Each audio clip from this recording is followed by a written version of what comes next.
United States of America and to the republic for which it stands, one nation, under God, indivisible, with liberty and justice for all.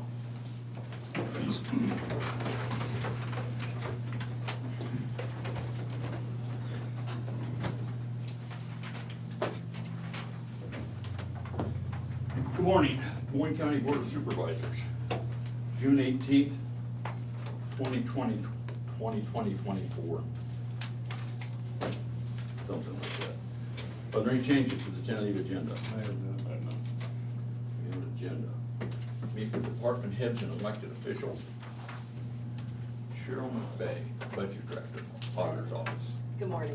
Good morning. I have nothing to report. Oh, thank you. Excuse me. Jared Lassiter, Land Use. Keeping busy as always. I don't really have anything to report other than we had a board of adjustment meeting for reviewing a variance last week, and then next week we're gonna have a zoning commission meeting, a review a couple of things, including a final plat for a subdivision, but nothing else significant. Thank you, Jared. Chris Lee, Conservation. Hi, good morning. Construction's going on at Big Hollow. The sidewalks have been throwing down there at the beach. They've got the handicap parking spot put in at the top of the beach parking area there. And so they keep working on those sidewalks, and then I think they're gonna start some of the great work over there at the fishing jetty and the kayak launch dock. The 3 pads that we paved are all paved and ready to go. And we're putting the finish work on the new campsites, just put the final rock on those. We've had several people on those over the week, so that's pretty cool. Summer camps are going on at Starscade, will be all summer, and our core specialist, community outdoor recreation education specialist, is up and running. That position was funded in most part by a $15,000 grant we got from Kiwanis, which we're actually going to be posting about today. So really appreciate their support. So it's fun stuff going on. Good, thank you. Janelle Nally-Alonquist, Moines County Treasurer. Good morning. We had our tax sale yesterday, which went well. This was one of our smaller ones that we've had in a few years. There were 425 parcels sold, or that were offered, and the total amount was like $337,000 that we offered. So, good portion of them, like I said, were sold, and that's a good thing that the numbers are down, I guess. So, anyhow, it went well. Okay. Good. Thank you, Janelle. Natalie Stepner, Moines County Recorder. Good morning. Just keeping busy in the recorder's office. I did get to go to Okoboji last week for recorder summer school. Maybe if we build a lake and all those houses around it. Holy, that's, yeah. Anyway, but we just talked about some new legislation that we looked into proposing for the next session. Otherwise, nothing new to report. Maybe you could get the secondary roads to write a letter to the Corps of Engineers and tell him he's gonna build a little canal and relocate some of the water from the Mississippi into our lake. I'm sure they'd be happy about that. You might have a little more pull than I do, but. Lisa Schaefer, Des Moines County Attorney. In June, we had 2 successful felony jury trials, one for a felony domestic willful injury where the defendant was found guilty. He's looking at, I believe, 12 years in prison total. And then Terry last week had a successful child sex abuse case where he was found guilty on both counts. So that's good news. Those are both 2 dangerous people that we needed to get off the streets. Personnel issues, I was advised right before I left for spring conference that my senior assistant, Chris Scarborough, is leaving for Lee County. He received a significant pay raise. So at some point, we're gonna have to discuss how we're gonna be able to keep attorneys if I keep losing them to $20,000. Because that's about what his pay raise is gonna be, and I know Colin got about the same. So we're gonna struggle to get that position filled. And losing him is huge because he had 10 years experience. To bring in another newbie and be training 2 of them at the same time is gonna be extremely difficult, assuming we can even get one of those. So we're gonna be struggling, we're down now a third of our attorney staff, and we're just now heading into our busy season, so. Plus, we're already down an investigator, and then we need to be seeking out an administrative assistant. So we've got some significant personnel issues going on in our office, but we'll plod along the best we can. So for those of you who need things, sometimes they may just get put on the back burner because now there's 4 of us to be in the places of 6 of us, so. We appreciate your patience in advance. Thank you. Krista Pogemiller, local health. Good morning. We are keeping very busy. The building's coming along nicely. I was out there. They've got all but a little section of the parking lot left to do. He took me inside and they've got paint up on the walls, and so it's really starting to come together out there. I know they've got, Any windows in yet? the frames are there, the windows are not. So he thought maybe this week or next, but the framing is in. So that party's gotten done. They have the ceiling grids where they're gonna put the tiles in, those are on. Yeah, it's really coming together inside. He said that this week they're expecting electricity to go on, so that way they can get those air conditioning units up and running, so, yeah. And the Board of Health is touring it on Thursday, so I'm excited for them to see that. Good. Thank you, Krista. Thank you. Ryan Carter, Moine County Engineer. Good morning. Plenty of stuff going on, but our crew did finish up the small bridge that they were working on up in the bottom, so that's open and being used. Bridge contractor up on Highway 99 is hoping to start driving piling this morning sometime for the piers. So that's a good thing, and then the subcontractor that's doing removal on Upper Flint Road is continuing to do removal, I guess is what I'll say, so, gotta get rid of the old bridge before we can build the new one, so that's progress too. So plenty of stuff going on and working on all sorts of stuff for the future and keeping moving, so, in the crew that Did you worked hole on. out of the hole? Huh? Did you hole out of the hole? Yeah, that was, could have been far worse, so it's just one of those things that I'm guessing just hit the wrong piece of rebar when he was starting the demo, and that was the wrong place to hit, so, fortunately, really, it just, that center span kind of fell down, and the bridge, the excavator was just kind of sitting on a pretty steep angle on the bridge deck, so, I think they brought in another excavator and more or less pulled the other one out and went back to removals,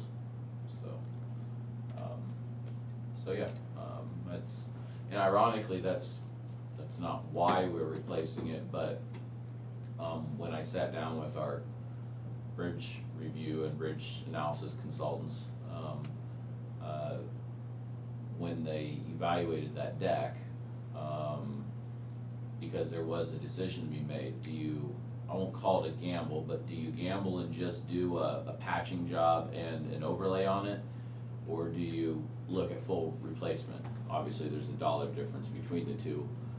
They warned me, they said there's a chance that there's enough patching done on that deck and the way the deck's designed that there's a chance that you get into it, you start patching, and you find out there's not enough structure left in the bridge to be able to continue, and then you're looking at a replacement.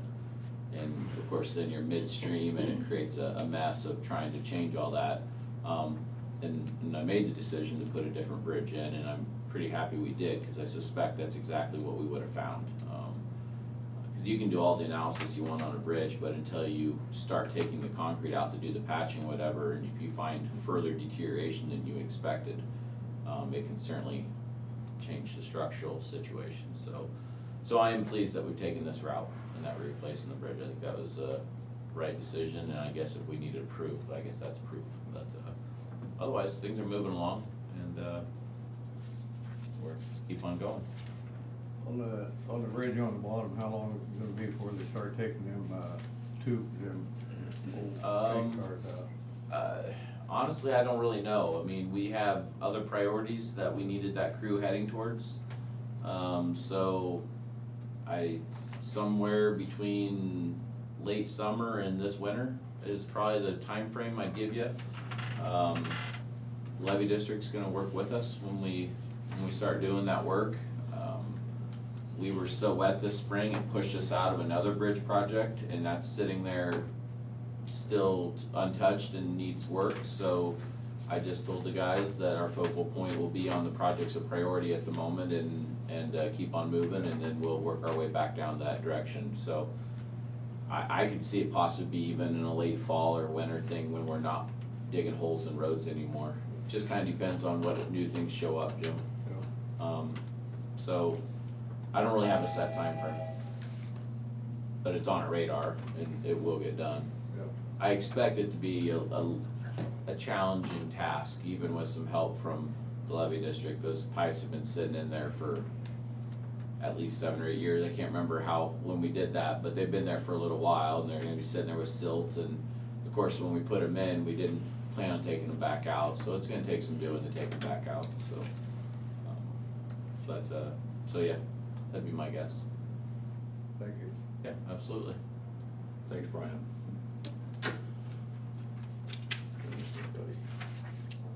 Correspondence, either of you gentlemen have any correspondence? No. I have none. We will proceed to discussion and vote.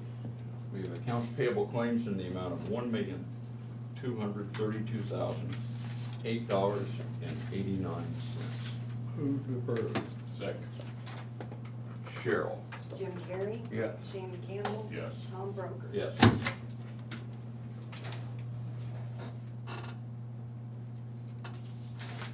Oops. We have approval of the fiscal year 24-25 workers' compensation renewal. I suspect we have someone here from Hub International. Good morning. Could you introduce yourself? Yes, do you guys have copies? If not, I can Uh, give you some. You Yeah, got that'd be one, great. Tom? Well, I take that, that'd be great.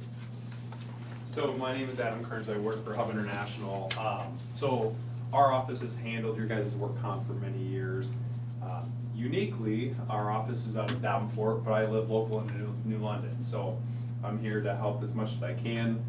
Our team does a good job of, taking care of claims, corresponding with Angie on safety stuff, anything of that nature. So, wanted to walk through and I put together a quick summary of what has transpired for this year, just to give you guys a quick overview.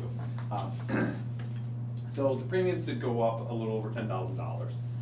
The reasoning for that is twofold. And number one, our experience mod went up, okay? For folks that may not know all the details, I'll try to make it as simple as possible with the experience mod.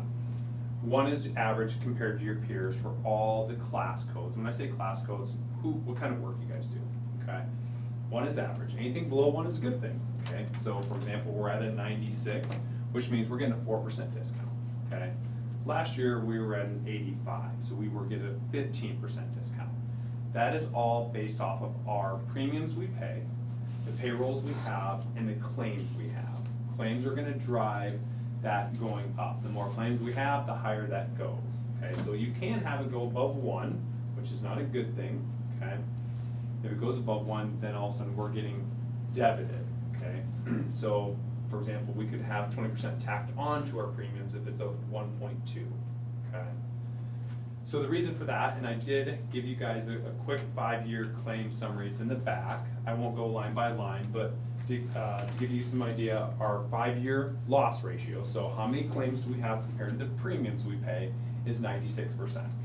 So someone would say, wow, that's good, we're 4% less than what we paid in for premiums. However, there's expenses associated with operating an insurance company, okay? So we're with West Bend, that's our insurance company. They have to pay their staff, we get paid, they have to process their claims, they have overhead. So typically, in order for an insurance company to be profitable, they want that to be around 60 to 65%, okay? So we're roughly about 30% higher, okay?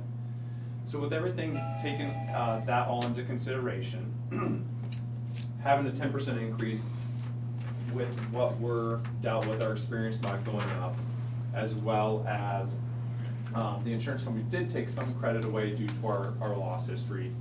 We're looking at that 10,457%, or not percent, excuse me, dollars increase, okay? I'll pause. Questions that you have?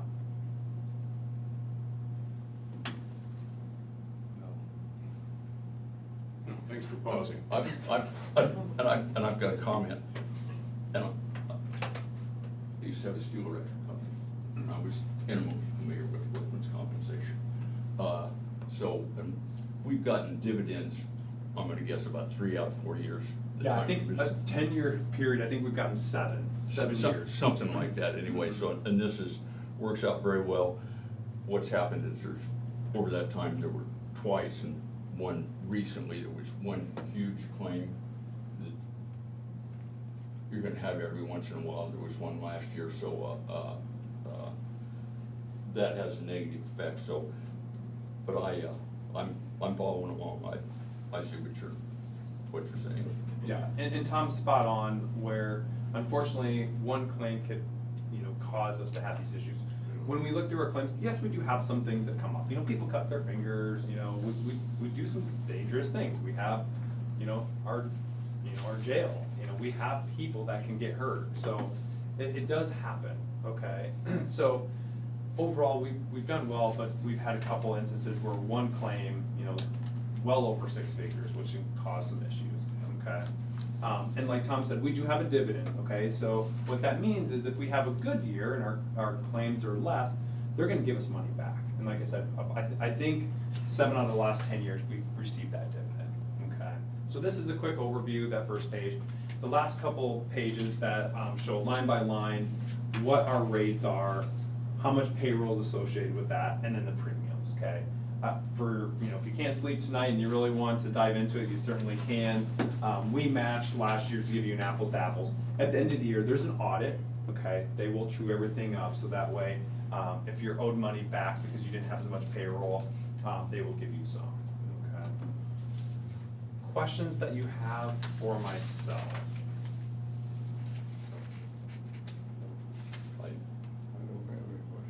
I don't have any questions. The numbers don't surprise me. Quite honestly, I wish the other insurance rig had an increase of that percentage rather than what it's gonna be. But, no, I appreciate you coming down Yes. here. Angie has great things to say about your loss control people, and, over the time you've been here, we've had excellent service, and we've had great good fortune, so, if you were gentlemen of a mind, I would entertain a motion to approve the contract with, Public International. So moved. Second. Cheryl? Shane McCampbell? Yes. Jim Carrey? Yes. Tom Broker? Yes. Thanks for getting Thank you, that nice to out. meet you guys. Met Tom numerous times, so thought I'd Thanks come for in and say. getting that out to us there 2 or 3 weeks ago, whatever. We had time to go over that, so. Yes, thank you. Yeah, appreciate it.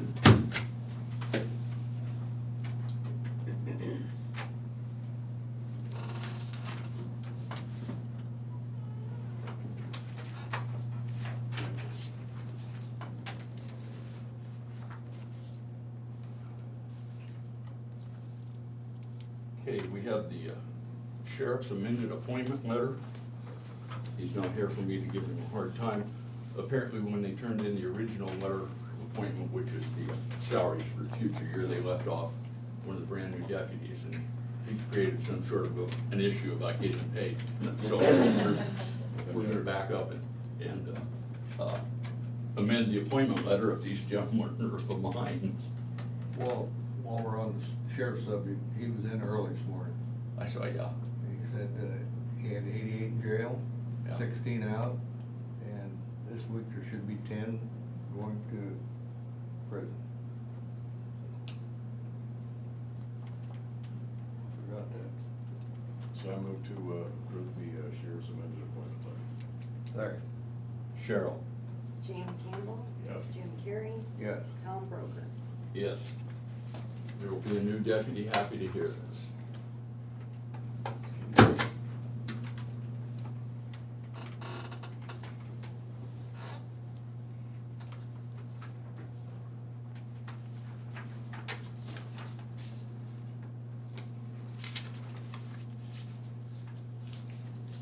And we have the canceling of the treasurer's checks over 1 year old. Janelle has to explain this to me fairly regularly. In Iowa Code Section 331.554, that all outstanding checks over a year old need to be canceled. If anyone's aware of a check that they had that has been canceled, they have up to 1 year to claim payment on that.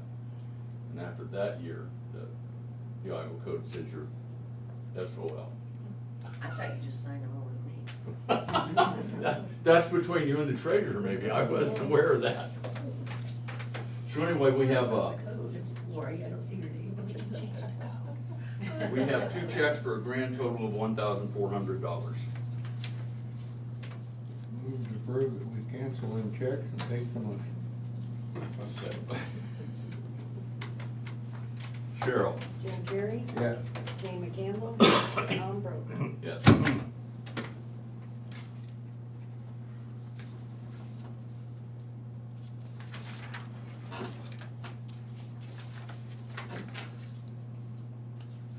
And we have 2 resolutions, and they're both for interfund transfers. Here's where I get an opportunity for another editorial. The beauty of transfer accounting is that for secondary roads, part of his money comes through the general fund levy, and part of it comes through the rural general fund levy. And it doesn't go directly to secondary roads. So it's counted as revenue when it comes into that general fund levy. So we transfer it to secondary roads, and that's an expense to the general fund levy. But then it's income to the secondary roads fund. And when he spends it, it's an expense to the secondary roads fund. So as you go through the books, we will expend it twice. But we collected it twice, so it all works out. Anyway, so we got first resolution is for the conservation. Whereas it is desired to authorize the county auditor to periodically transfer sums from the general basic fund to the conservation reserve fund during the 2024-2025 fiscal year. And whereas therefore be it resolved by the Des Moines County Board of Supervisors as follows. Section 1, the total maximum transfer from general basic to the conservation reserve fund for the fiscal year beginning July 1st, 2024 shall not exceed $461,112. The total maximum expenses from general supplemental will not exceed $198,888. Section 2, within 5 working days of being notified of the apportionment of current property taxes to the general basic fund, the county auditor shall order a transfer from said funds to the county reserve fund. Section 3, notwithstanding the provisions of Section 2, the amount of any transfer shall not exceed available fund balances in the transferring fund. Section 4, the county auditor is directed to correct her books when said operating transfers are made and to notify the treasurer and the conservation director of the amounts transferred. I would entertain a motion to approve that resolution. Second. Cheryl? Shane McCampbell. Yes. Jim Carrey. Yes. Tom Broker. Yes.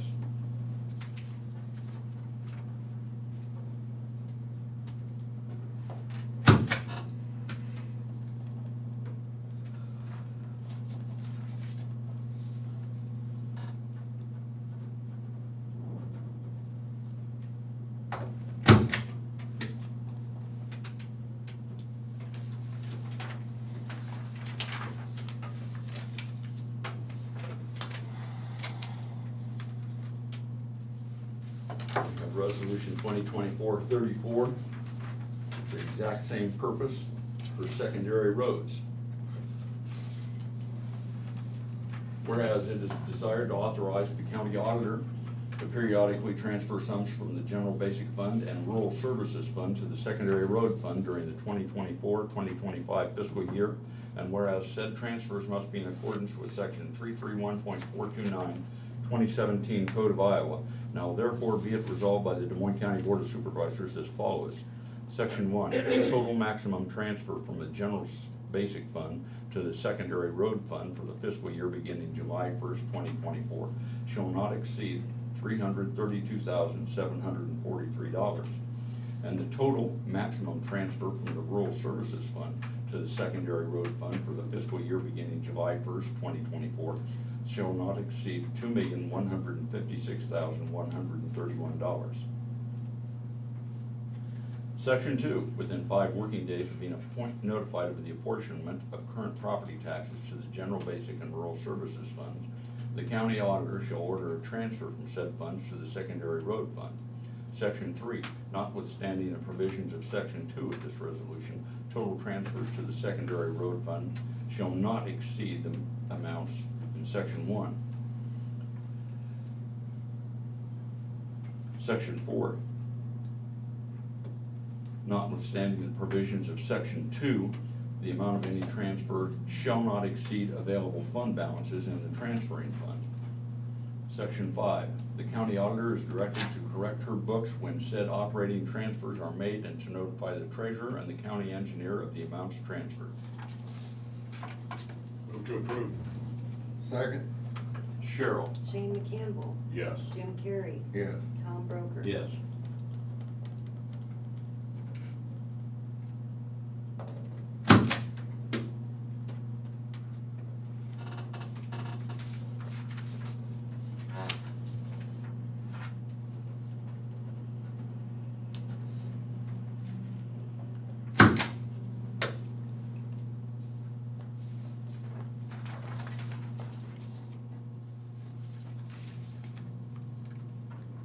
We have personnel actions.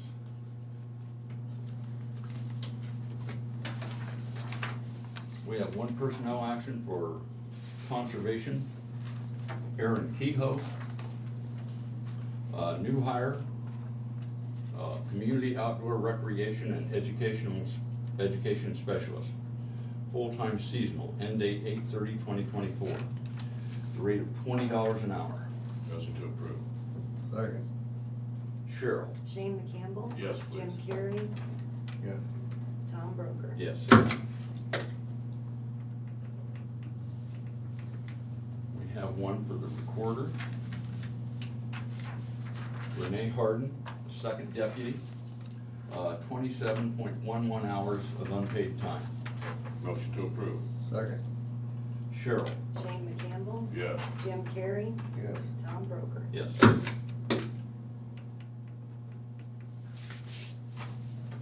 Desk keeps eating up I those know. documents. And we have 3 for the correctional center. We have Angela Cooey,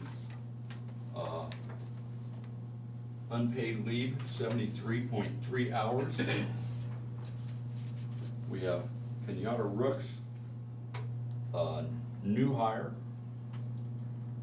77.11 hours. The new rate is $48,204.09 a year. And Brandon T., a resignation. His final rate of pay was $45,998.45. Move to approve all 3. Second. Cheryl? Jim Carrey. Yes. Shane McCampbell. Yes. Tom Broker. Yes.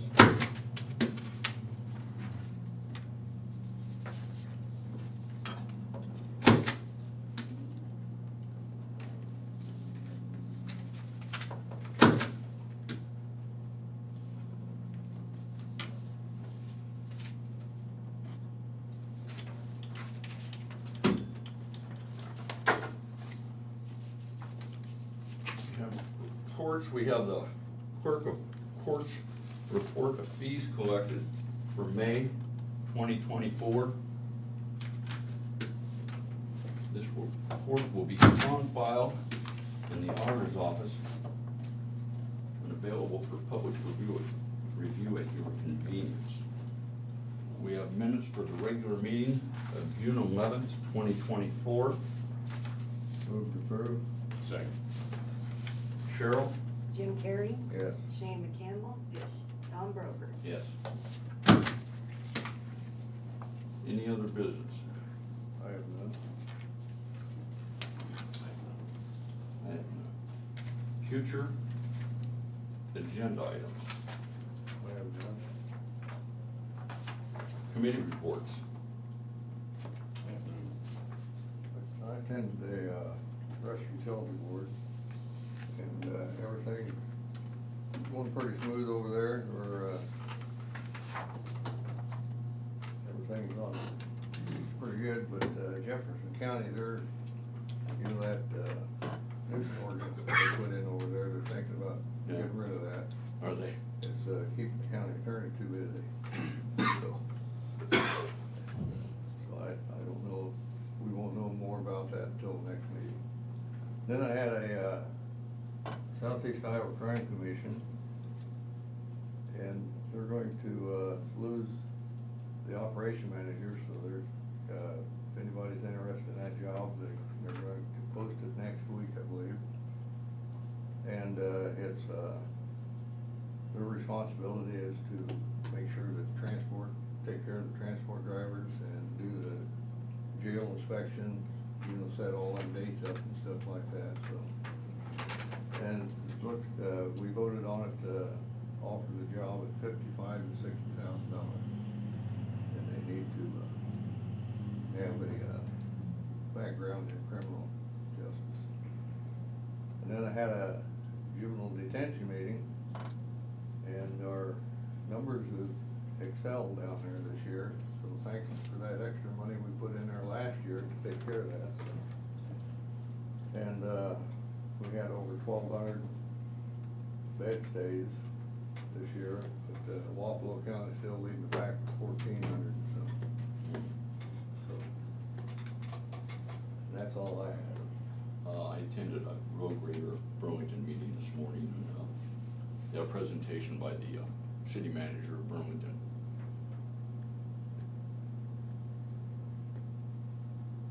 Discussing their financial woes, that, you know, their the new law and their tax base and whatnot. Anyway, I heard something really depressing. That new playground that they built here, opened just in the last month or something. Apparently it was damaged to the tune of about $20,000, I think, over the weekend. What they do to it? Apparently they've analyzed it. This is the first I'd heard of it, which is maddening. That's, $20,000 worth of it. yeah, this.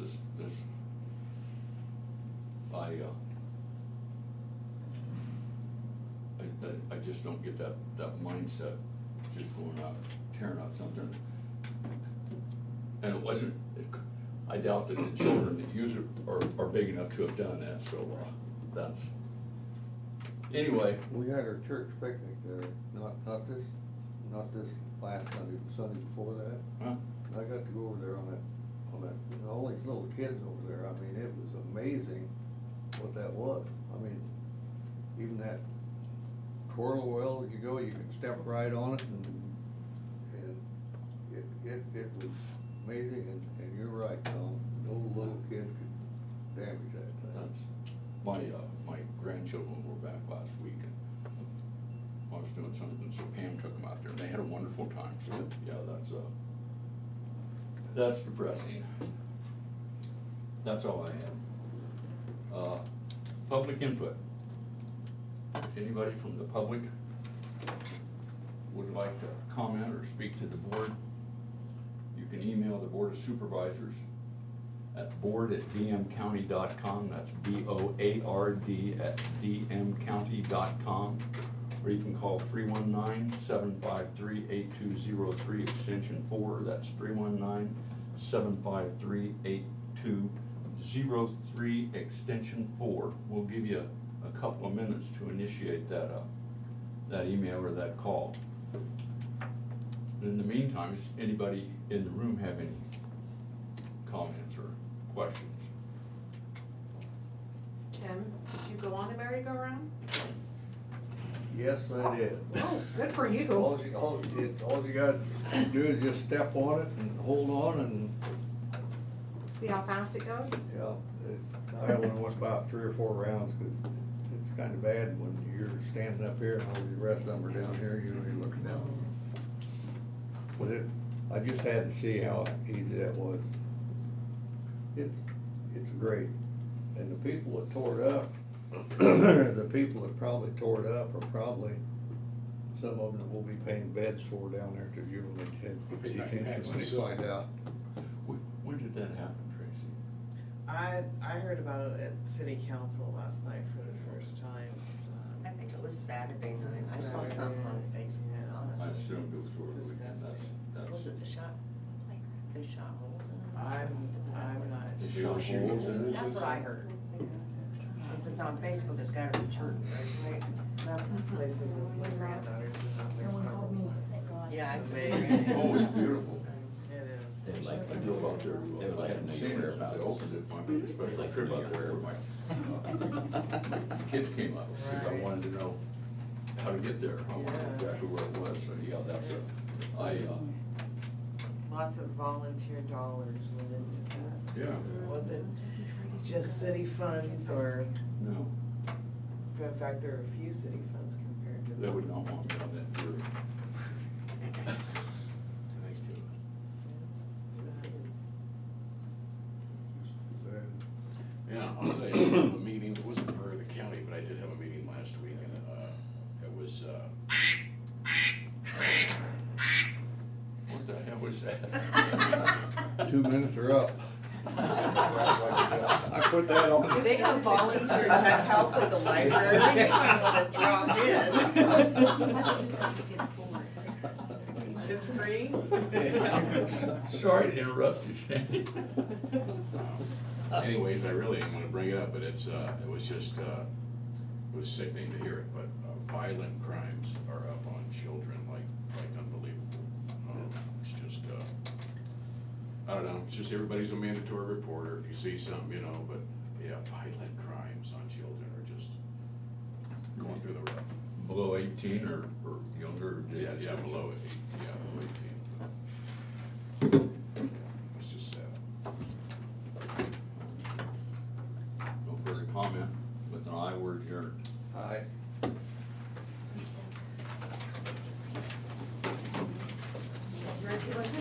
Okay, there'll be a work session with the county engineer in a few minutes regarding, project funding. Brand new. So the Board of Health wants to do Yeah, something. they were just very. And it's like a super big one. I just wanna make sure that we're not. Sorry. But, I mean. Take a look at it, see what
regarding project funding update.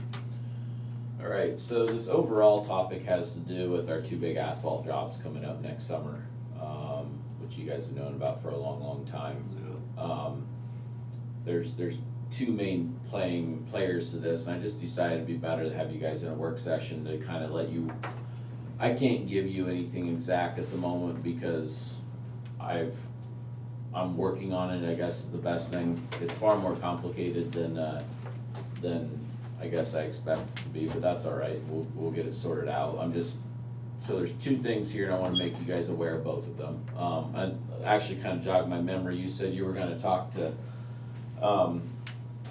Chad Bird last week about some other stuff. I mean, And I haven't talked to him, I saw him this morning. no big Yeah. deal, it just jogged my memory that, I do a lot of stuff behind the scenes that you guys don't really ever know or see about, and so I thought I'd bring you up to speed on this. So, let's start with just the city stuff at the moment, just so you guys are up to speed on that, then we'll go to bigger picture stuff. And again, this all relates to those two projects. So on 34, Danville has expressed interest in having our project go through town. You guys are aware of this, I've already talked to you about it. I've already met with the city council of Danville. Once we got to a more detailed estimate, their estimate went up. So I stopped by and talked to Sue last week. Their estimate right now is a little, I don't remember exactly, but a little over 200,000, 210,000, something like that. And there's just no way to guarantee that in today's world of construction and oil prices and stuff like that. So I believe that they're gonna participate. That'll be a situation where we'll fund it up front as the project, and then they'll reimburse us. And I have not had time or put together an agreement with them, it's verbal at this point, but now, what I haven't heard back from is when I met with them, I gave them an estimate of a rough estimate of 150 to 155 or something like that. So like I said, I went back to them, gave Sue, she thought they would proceed with it, but, so we'll sort that out, but just as a reminder, we're working with Danville on that. It really didn't impact our world because we're already working on both ends, so it's not like it was labor intensive on the plans or anything like that. Highway 99, there's a lot of things that I'm sorting out at the moment, but to give you an idea that we're aiming for a December letting on both projects. We're gonna let them, they're bidding separately. The reason they're bidding separately is because we have federal money in Highway 99, and I do not wanna federalize Highway 34. There's just no reason to bring the extra headache into it. So we're just gonna bid them separately, and I do believe that if we get competition, which is a really big if, because we don't have local competition on asphalt, but if we get competition, they're not gonna care if they're bid together or separate either way. They're gonna put their bid prices out there and basically say if we win, we win, if we don't, we don't. I mean, I think that's how that'll go. That's what we've seen on some other situations in the past. So that deadline to turn plans in we've met that, and we're aiming, like I said, for a December letting.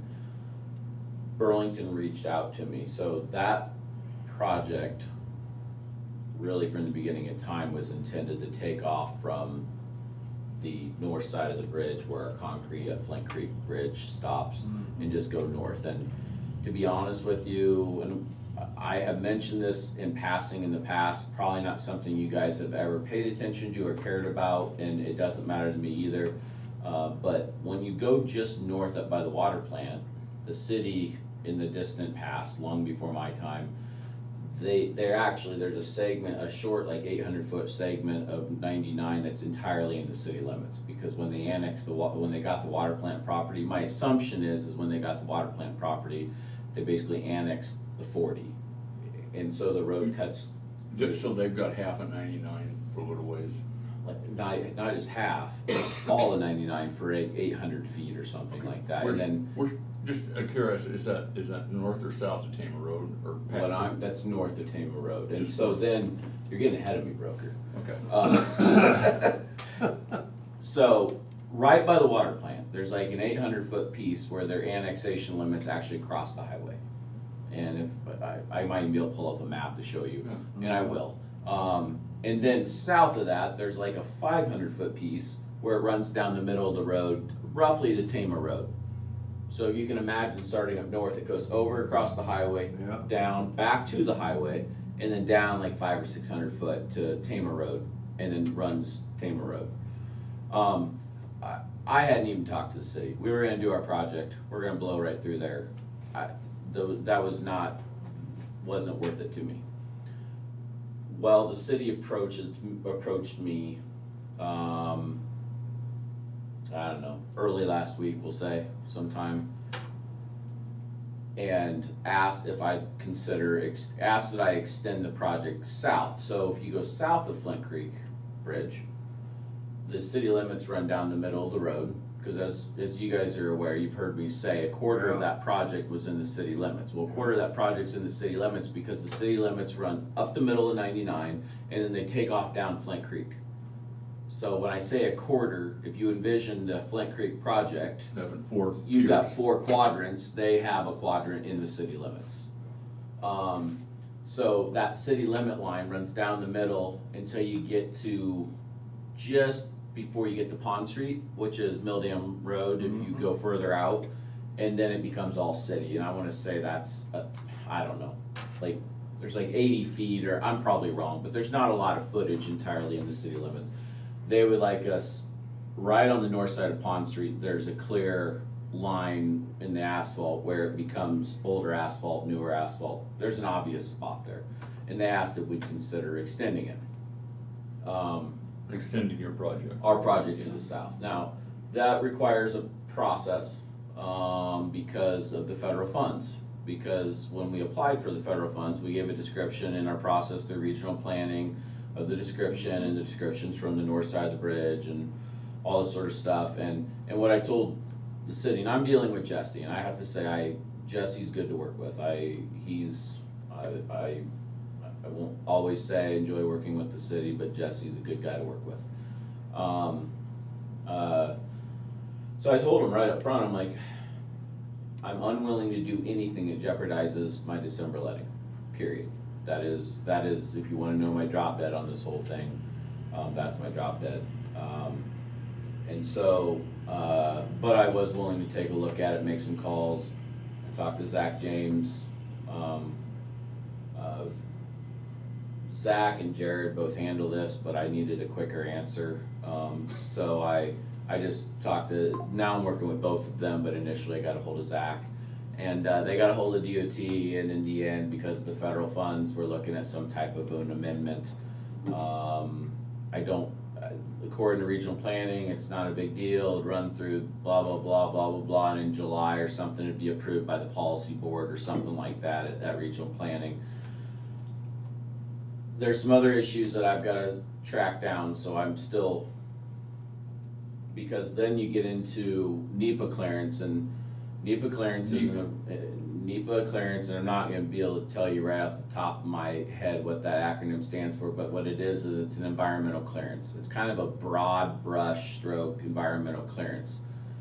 Well, the DOT is way behind on those clearances.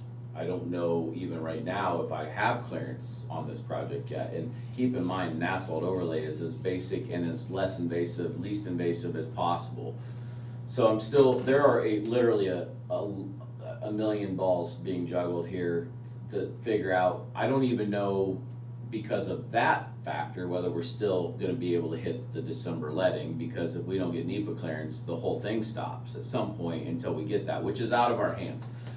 That's not something where you go get a consultant, you do something and everything else. That's somebody somewhere that's gotta review the project and give it to them, whatever. But my point is that by changing the scope, it also changes the linear location that the NEPA clearance goes to. So there's some other factors here. And any of these are all moving parts, and some of them are stuff that we have no control over. I don't have any problems, and what I told the city was, I don't have any problems with doing this. I said I need to mention to the board, but they're, odds are, I said they're not gonna care as long as I know, what's going on and everything else. But I said, if we're gonna do this, we're gonna need to take into account the sections that are in the city altogether. Before, I was just gonna blow through them and go on with life, because it wasn't worth the headache of trying to sort this all out. And that was somewhat understood. So the deal, the verbal deal I've given them, the last, so that piece south, is about 850 feet long, roughly. And it's almost all 50-50 except for the very bottom tail. That's on Mill Dam or That, just above Pond Street, which is Mill Dam Okay. Road. In fact, since I'm rambling about it, since Colin's not here to pull stuff up on the Hey, TV. Colin, pull it up on the TV. Yeah, what's wrong with him? I'll pull it up so that you guys can see real quick. I'd pull it up for you, but I don't know the password. Well, fortunately, our GIS website doesn't require a password. Okay. I could have just I'm just giving you shit, Colin, don't worry about it, I got it on my phone. I didn't even know you were there, to be honest with you. I understand where you're at. So there's I know the- Exactly. Yeah, so there's your, first of all, this is north, so this is where the water plant is. Yeah. So you see, it comes over across and then down the middle. Yep. So this is up north by the water plant. So that's the 800 foot that it's entirely in, and then 50-50 down the middle, the Tama Road, that's that area. And then if I go south of Flint Creek, there's your quarter of the bridge, and then they run center line all the way down, and see there's Pond Street. So you can see there's just a short piece that would all entirely be, just to give you guys a better feel for, so there's the bridge, Yep, see how they run yep, down yep. Flint? Yep. And then they come down and just north of Pond Street. Yeah. That's, you didn't, Yeah. okay. So anyway, story long, ballparky 75 grand for that 800 and some feet, something like that. And again, that's rough. That's not us having a surveyor out there yet knowing exact dimensions. So my verbal agreement with the city was, you pay all of it. You're gonna pay all of that because we're already gonna cover up to the north. The city comes out probably a little bit ahead, because if you look at just the construction side of it, because there's a little bit more up there than there is south. But you're splitting hairs over the whole kit and caboodle, and we're not gonna charge them for engineering, which is marginal, so that's kind of Pick my. up half of a handrail. No, well, that's, A $2,000 handrail too. and that's why, that's one of the reasons that went through Yeah. my head, you and I talked about that, and I want you to know what I'm doing, because I'm doing my own business, and I know you guys don't mind that, but then you're having conversations about $2,000 handrails where it's kind of ridiculous to even be having that kind of conversation, so two different worlds, we're doing different things, but I wanna make you guys aware of what I'm doing, and like I said, my statement to Jesse was, this is verbal until I make sure that the board's comfortable with the direction I'm going. So I'm just letting you know what I'm doing, and if you don't like it, this is the great time for you to speak up. Because Well, you were gonna run on through that north end anyway. I was gonna blow right through it So and actually- go on with life. We're coming out. A little bit ahead of where we A were little bit ahead of probably where we originally were gonna be. Originally planning on. Yeah, I don't have a problem. yeah, I don't have a problem working with the city, that's, yeah, that's, Yeah, it's, it'll Yeah. make everybody happy, make the city happy, and. yeah. Now, Get a lot having of said all that, it's still up in the air whether I can make this all work or not. Right. So, if we're dependent on the federal government and an environmental survey, everything's up, way up. I mean, so let's go, now, that's what I wanted to hit on in kind of detail of the projects. I will say, let's go big picture. Not on the 99 project, but on the Danville, on the Highway 34 project, we've scaled back to some extent. Not lengthwise, but I'm gonna kind of call it kind of sort of quality-wise, although that's not really the right way to put it, it's more scope-wise. So lengthwise, we're planning on doing the whole thing if at all possible. Scope-wise, we've had to eliminate one layer of the asphalt that we were originally planning on using to bring our costs down. And so this is where I am still very much up in the air. I cannot sit here I cannot tell you. So when you go through all the steps, I'm trying to figure out how to really approach this. This all has to do with big picture funding. This has nothing to do with intricate detail of the project at all. This is me pushing our funding to the absolute red line limit. And we don't do that very often. Almost no county probably does that, right? I mean, literally to the point where you either can't bid it or you gotta pump money. So the way the farm to market account works,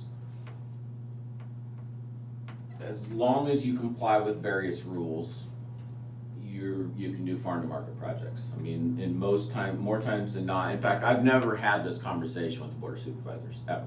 I mean, but because of two things. One, because of things costing more with farm to market money over the last few years than they should have cost. Because, keep in mind, you guys know this, I'm doing projections 5 to even 10 years out. And I'm not exaggerating. When I'm looking at farm to market money and stuff like that, even though I know when I'm trying to estimate 5 years out that life's gonna change and things are different and stuff like that, you're always looking ahead, because there's no reason for me to put an $8 million project in the third year of the construction program of farm to market dollars if I know there's no way in hell, no matter who's present or no matter what happens, that I'm gonna have $8 million. So these are two big projects, a lot of money. And the fact is for instance, years ago when I would have estimated Golf Course Road, never in the world a few years back would I have put $700,000 in, or $675,000, or whatever the final cost is gonna be in that project. That's probably a couple $100,000, if Right. not more. So what I'm saying is there's some domino effects to the inflation that we've seen. And we deal with it day in, day out, no different than the county does, in what you're buying, and it costs more than you ever would have dreamed, kind of a thing. I'm dealing with in construction probably a little bit bigger magnitude when you're talking dollars, but it's still an impact. So when you use farm to market money, you go through all these processes and all these steps, and generally they go smooth. But one of the tail end things you have to do is it used to be basically a paper worksheet. The last time I ever dealt with it, it was really a paper worksheet. Now it's a software thing. And where I'm going with all this is I truly, as we speak, I hope to have a much clearer picture this week. I truly at this speak don't know exactly where we fall projecting out to December of 2024, which is when we're planning to let these projects. I don't, right now, sitting in front of you, have an exact picture as to whether we have enough farm to market money to do all this. It sounds bad, it's not the end of the world. So how much are you short? I mean, I don't how much have you're an answer for projecting? you right now. I'm not gonna be able to paint you, I could give you a million scenarios, trust me, I have done this, I have been running scenarios for 3 weeks straight, and I still can't give you an airtight. I'm not going to tell you an airtight. So let me give you some scenarios. That's the best thing I can do for you. And I say that because if you saw the spreadsheet the DOT produces, it's massive. And the very first thing I did when I had been working with for a while is I grabbed a number that it turns out wasn't the number that I thought it was by reading the heading on the column. But I didn't create the spreadsheet, so that was my fault. I should have checked, blah, blah, blah. So point being is this has been a rework, and then our estimating process in the office has changed too. When you pull up current day values and everything else, and in actual quantities, because quantities from no different than the Danville scenario. You do a quick estimate, and then all of a sudden you have the surveyor go out, you get exact quantities, and next thing you know, there's more there than you estimated. And so there's a lot of moving variables. It's just the way it is. So there's a couple scenarios with farm to market. So let's just say I do all the math, and I should just apologize in advance, since this is all stuff in my head and my world that you guys should never have to deal with, but you might as well hear it from me. Let's just say you do all the math, and I'm projecting, because I don't have to do that spreadsheet till December. Keep in mind, I'm trying to project right now what's going to be on a spreadsheet in December, which is literally, when I say December, it's probably August, September for the December letting. So the math goes through December. So I'm actually going to, it actually projects the revenue that you're gonna pick up through December. And the current farm to market rules are that you can't borrow ahead more than 3 years. That's the current farm to market rules. Now, whole nother thing, there's a chance that'll get flexed to 3.5 or 4 years, which brings in somewhere between $500 and $1 million of spending power. I don't know if that's gonna happen either. It may not. I'm not planning on it as we speak, but I happen to be good enough friends with the person at the DOT that handles that area that I know that it's a possibility. Is that a legislative decision or a No, DOT decision? The DOT decision. Okay. Again, not counting on it, but clearly if that happens, it brings more flexibility in. I'm still not comfortable with the very beginning numbers and everything I put in to start with. Becky's working on it actually now, and I've talked to the DOT, and I really do expect to have a far better picture, a far more accurate picture over the next couple of days. And this all sounds like a big deal. It's really not. It's just me pushing for what I want and I think would be best for timing wise. Here's the worst case scenario. I come back to you guys and be like, this is on me and my projections, and we're gonna move our bid back a year. To me, that's probably. Worst case scenario? To me, that's probably worst case scenario. I really don't see axing a project as we speak right now. If you do that, let's just say two things happen. Let's say I say we're gonna move it back a year. One, that brings in $1 million of new revenue. We get just a little over $1 million of farm to market money every year. So if you go from a December 24 letting to a December 25 letting, you've brought in $1 million for calculating purposes of revenue. The other thing is if my contact at the DOT is telling me as we speak, which keep in mind this conversation, it was initiated 3 months ago, that there's a chance that they might loosen the borrow ahead restrictions, even 3.5 from 3 becomes another $500,000. So, and if it's not gonna happen this year, but it's fairly close, maybe it happens next year and all of a sudden you start talking about another $1.5 million of flexibility. So it matters a lot whether it's this year or next year. My personal preference is to do this project and bid this project this winter. I truly believe that it's the best option for this project. And a lot of that has to do with, I don't believe they'll be full scale at the ammunition plant next summer, so it'd be nice to knock this project out. They talked about that this morning and said it's getting kind of pushed. They said they have money allocated for it. But it's bumped back. Bump back, engineering and Yep. whatnot. Well, that they they've don't got. have a budget yet. But, and I don't know, but they said it's getting pushed back, they're sure it's gonna happen, but it's getting pushed back. So I was gonna ask you what impact is that, is where, if. It's great for us. Well, it would be great for us unless we wait a year. But here's the thing, when we were sitting in that meeting, only meeting I've been to, and I believe you were there, the line that stuck with me made it crystal clear that a bulk of this massive $1.8 billion project cannot happen under continuing resolution. They made it crystal clear that they have to have an approved federal budget for this work to happen. That was said in that meeting. Now, it doesn't mean, I'm sure there's some cheater ways that they can't do other work and make some progress. But they said that the construction's gotta come through an actual budget and not continuing resolution. So unless they figure out a way around that, I don't see any way in hell they're gonna have an approved budget till after November of this year. Well, So that's gotta shuffle it back at least 6 to 8 months right there from when we were sitting in that meeting.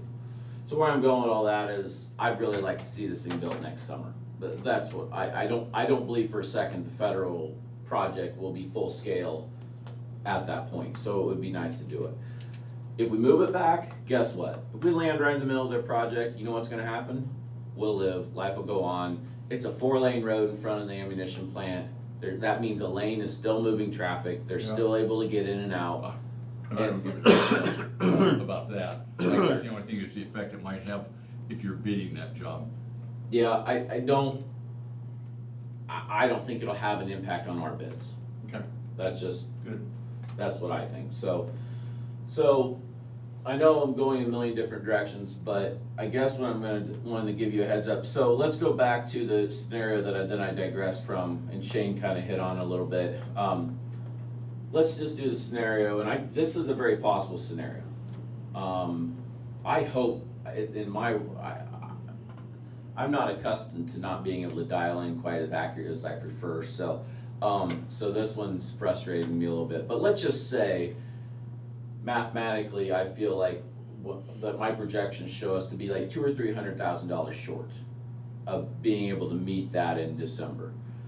What I'm going to probably do, and it may require, I don't know the technicalities of it, it may require like a budget amendment combined with a construction program amendment to be able to show it properly on the books.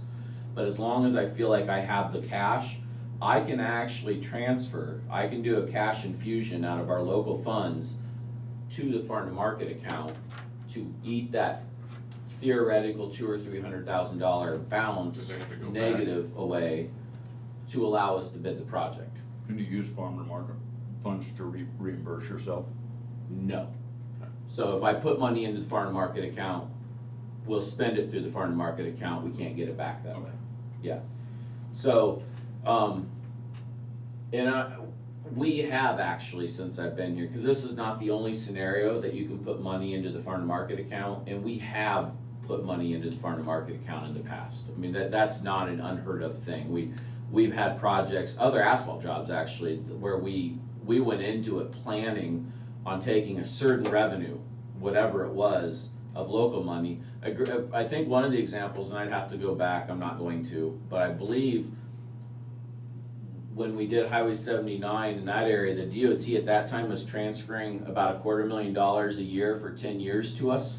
I talked to the board and we agreed to save that money to be put towards the roads that we took over, which was at that time about 24 miles. Now, the money didn't cover 24 miles of work, but what I'm going with that is we saved that money up and then we actually wrote a check to the farm to market fund and then we used that plus farm to market dollars and did the project.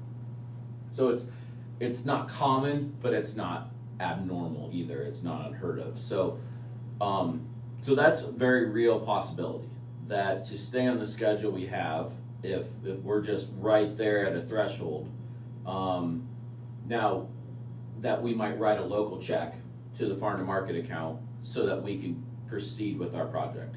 As long as I feel we can handle it within my budget and you guys are comfortable with it, that'll be something we talk about when we get there, and we'll kind of go from there. Now, off the minutes record, there's some ways I may be able to avoid that if we're that close, but I'll sort that out because there's estimating, all this is based off of estimates, and you can play with your estimates a little bit in the world of construction. That's just the nature of it, so, and the fact is in the big picture of farm to market, I'm not scared at all because we don't have any big commitments out of farm to market for at least a year, if not 2 years. So we've got the money ahead of us. So where I'm going with this is as long as I put together what is a reasonable engineering estimate, if our bids come in high, let's say, that's possible no matter what we do. It's possible that this thing comes in and it's $500,000 high because of oil, whatever it is. And I think November's election might go a long ways towards that scenario, depending on which way that goes for oil prices. But where I'm going with that is if that were to happen, they won't come back to us and say, hey, either write a check or you got to reject the bids. As long as we put our best foot forward and our estimate was accurate and it showed, hey, they can make this happen, it'll be up to us whether we want to proceed if we're over that far. In that scenario, I'm not scared at all because again, we don't have anything next year in farm to market, so we would just be borrowing ahead a little bit further than what the current rules are. So, What are the current rules, 2 years? 3 years in the hole. And you said they want to change it to 3.5 or 4? There's discussion of it. Okay. I hesitate to say they're trying, because that's all, and that's them playing statistics. So basically, when they're doing that, they're just looking at the overall farm to market balance, and it will be a small move if they move it, cause they don't want that farm to market balance can't get down to 0 or below 0, or then the state suffers. So, it was a big deal when they dropped it to 3 as far as borrowing ahead. I mean, the counties all had to adjust their programs, because you have that when, we have rules in our budget, and you look at, and your bonding and all those things all play together. There's a whole nother world of that behind the scenes in construction that most of the time you guys don't see. This is a very rare conversation. So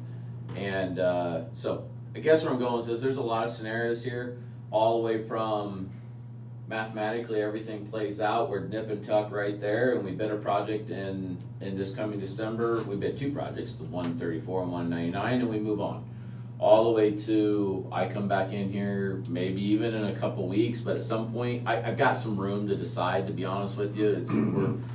We're not on the cusp, but we can pull the pin on this anytime in the next 2 or 3 months and do something different schedule-wise. All the way to, I get back into this and I look at it and I'm like, in the end, we're $1 million shy. And this doesn't work.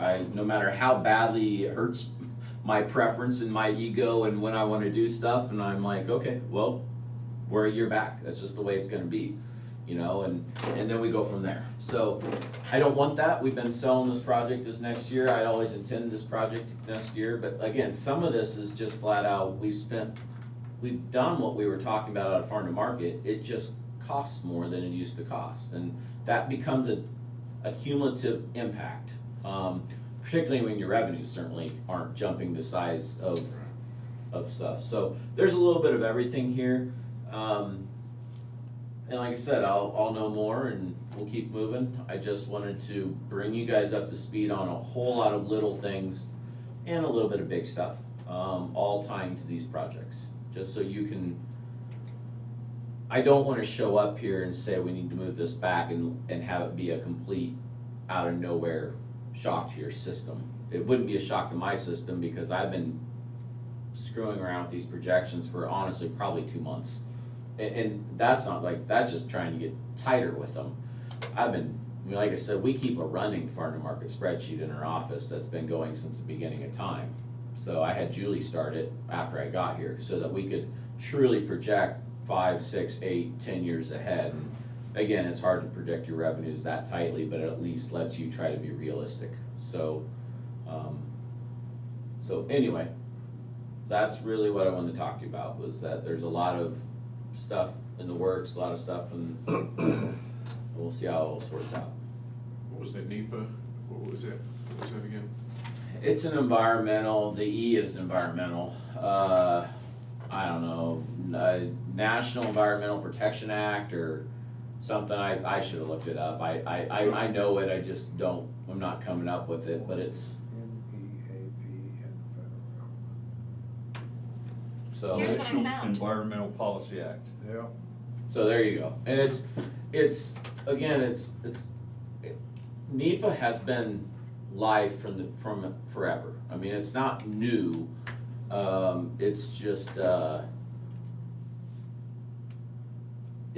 part of it, and right now, for whatever reason, things are not moving along as fast. And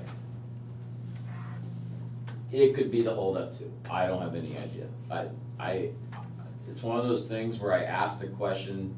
No, I had Becky reach out last week to ask a question to somebody at the DOT, and the answer I got back was not actually an answer.